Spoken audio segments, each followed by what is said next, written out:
Man, I used to have this idea that like every time that some Baptist youth group went on a mission trip and put on puppet shows, people make some kind of decision like, oh man, Jesus is gonna have to add a whole nother wing because of this trip. I almost imagine Jesus like sighing, like,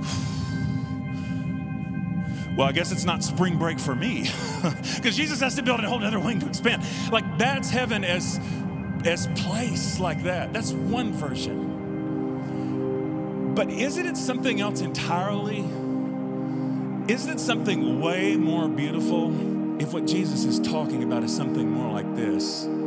That when he says that he's going away, that what he's talking about is going to the cross.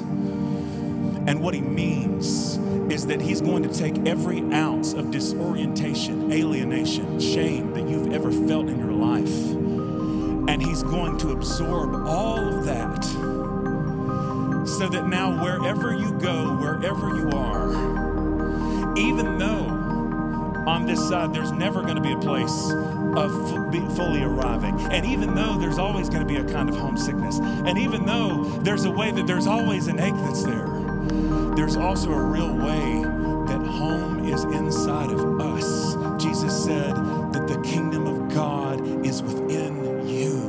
What if what it means is Jesus said, I'm going to the cross so that I will experience all of your displacement so that you can have a place wherever you are. And you can be the kind of person that wherever you go and whatever you're doing, you're making a place for everybody else where they also can feel at home. And I am done. I've said an awful lot of things to say one simple thing.